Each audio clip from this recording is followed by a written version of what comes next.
interview မှာအဖိုးဘွားတွေနဲ့စကားပြောရတာဝါသနာပါလားဆိုတဲ့မိကုံကိုမေးလာလို့ရှိရင်စင်စီတို့ဘယ်လိုဖြေရမလဲပေါ့နော်သူတို့ကဘယ်လိုမေးမလဲဆိုရင်お年寄りと話すのは好きですかဆိုပြီးတော့မေးလိုက်နေပေါ့နော်အဲ့တော့သူတို့ရဲ့မေးတဲ့ရည်ရွယ်ချက်ကဒီနေ့စဉ်ပေါ့နော်ခိုင်းကောက်လုပ်ငန်းမှာဒီအဖိုးဘွားတွေနဲ့ထိတွေ့ဆက်ဆံနေရမှာဖြစ်တဲ့အတွက်တကယ်ဝါသနာပါရလားဆိုတာကိုမေးတာပေါ့နော်တကယ်စိတ်ဝင်စားမှုမေးတာပေါ့နော်တချို့တွေကြတော့လဲစင်စီတို့ကိုယ်တိုင်ကဒီအဖိုးဘွားတွေနဲ့ထိတွေ့ကင်တွေ့ရတာ physical contact လုပ်ရတာကိုသဘောမကျဘူးပေါ့နော်ဒါပေမဲ့လေဒီအလုပ်သဘောရလုပ်တဲ့လူမျိုးတွေရှိတယ်သူတို့ကတော့အဲ့လိုလူမျိုးတွေဆိုရင်တိတ်ပြီးတော့သဘောမကျဘူးပေါ့နော်အဲ့တော့သူတို့ရဲ့ရည်ရွယ်ချက်ကိုသိရမယ်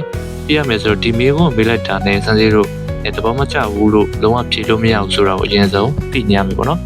အဲ့ဒါပြီးလို့ရှိရင်ကျတော့ဘယ်လိုဖြေကြမလဲပေါ့သဘောမကျဘူးလို့ဖြေလို့မရဘူးဆိုတော့သဘောကျတယ်လို့ပဲဖြေရမယ်ပေါ့နော် hi daisukides လို့ဖြေရမယ်ပြီးတော့နောက်ထပ်ဖြည့်စရာလေးတစ်ခုရှိရပေါ့နော်။ဘာလဲဆိုလို့ရှိရင်အဖိုးဘွားတွေနဲ့မကြာခဏစကားပြောဖြစ်ပါတယ်ပေါ့နော်။ Hi, daisuki desu. Yoku sofubo to issho ni hanashimasu.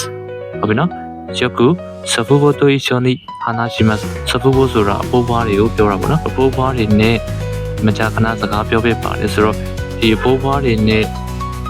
ရှင်းနေတယ်ဆိုတဲ့ဟာကိုကိုကနေပြီးတော့ပြောပြီးသားဖြစ်သွားတာပေါ့နော်။အဖိုးဘွားတွေကိုပြောဆိုဆက်ဆံတဲ့အခါမှာစိတ်ရှည်မယ်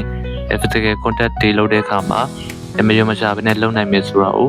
ဒီ HR နေပြီးတော့တန်းပြီးတော့ယုံကြည်သွားစေရပေါ့နော်ဒီလိုမျိုးမိကုန်းနေဆိုလို့ရှိရင်ဘယ်တော့မှ negative ဖြေလို့မရပါဘူးဥပမာအပြင်အဖိုးဘွားတွေနဲ့စကားပြောရတာဝါသနာမပါပေမဲ့စူးစမ်းသွားပါမယ်လို့ဘာလို့လုံးဝမပြောသင့်ပါဘူးဟုတ်ပြီနော်အဲ့တော့ hi ဆိုတာပဲဖြေရမယ်နော် hi daisuki desu yoku sofubo to issho ni hanashimasu ဟုတ်ပြီနော်ကိုဘွားတွေနဲ့လည်းမကြာခဏပြောပြပါတယ်ဆိုတဲ့ဟာဖြေရမယ်โอเคရမယ်နော်အဲ့တော့အဖိုးဘွားတွေနဲ့စကားပြောရတာဝါသနာပါလားလို့မေးတဲ့အခါမှာစမ်းစီတော့ပါတယ်လို့ပဲပြောရမယ်ပြီးတော့ရှင်အိမ်ကဖိုးဘွားတွေလည်းအများကြီးပြောပြပါတယ်ဆိုတဲ့ဟာကိုထပ်ပေါင်းပြီးတော့ထည့်ပြီးတော့ပြောပြရမယ်โอเคရမယ်နော်โอเคဒီဗီဒီယိုတော့လောက်ပါပဲအားလုံးကိုကျေးဇူးတင်ပါတယ်